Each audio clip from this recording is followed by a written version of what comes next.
nuclear weapons. And he held all the Dine hostage. Today, the uranium mines within the reservation are finally closing down. It is simply less expensive now to source uranium overseas. New victims, different places. But uranium is a tactical resource. To rely on a foreign country for it is a difficult decision to make. And he was in the perfect place to influence that decision. He could have condemned your people to the mines forever. The contamination comes not only from uranium. The fallout from the Nevada nuclear tests also settled on our lands. As if our fortune were not already bad enough. We are also downwinders. To save the Dine, I must complete my original research.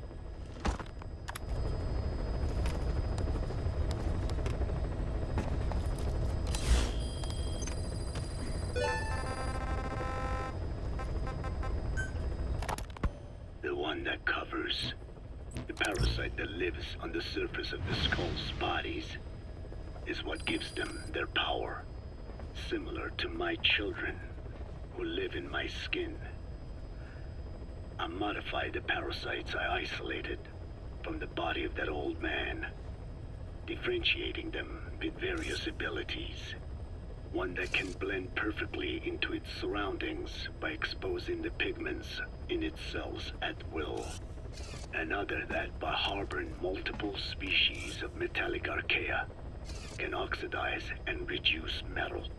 Isolating the one that covers and transplanting it into an artificial medium should provide the same abilities as the skulls, but they can only subsist within a human body.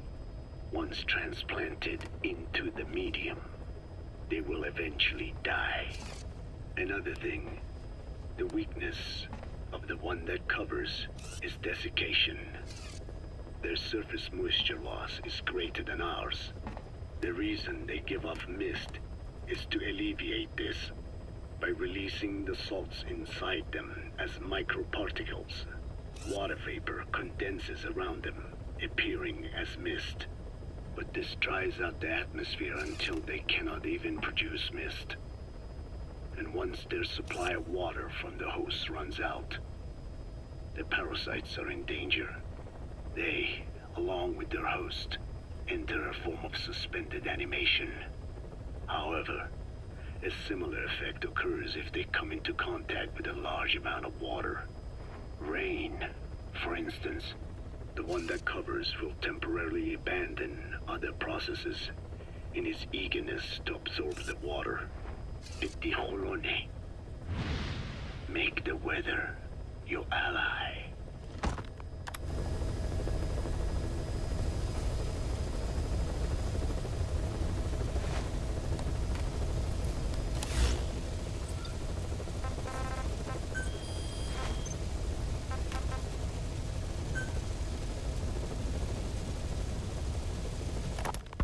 Hewitt's dug up some interesting facts about our skull-faced friend. 9 years ago, he was exiled to South Africa, stripped of political power. The upshot's that he ceased being a serious threat, in Cypher's eyes anyway. They eased up on surveillance, giving him an opening to establish his own military unit, one that answered to his will alone. Those men likely had no idea their orders were coming from Skullface. They probably didn't even know the organization was a part of Cypher at all. Anyway, it was in South Africa where he found renewed interest in parasites. And when he discovered the vocal cord parasites, he began to make his plan.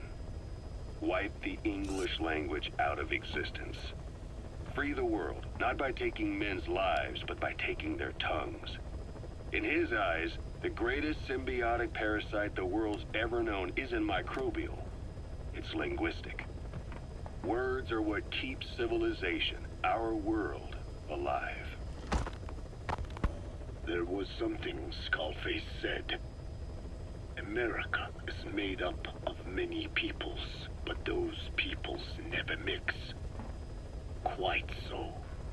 One nation, home to hundreds of different ethnic groups, many of whom stick to their respective living areas, little colonies, not interacting with other groups, going out of their way to avoid one another, their land, organizations, relationships.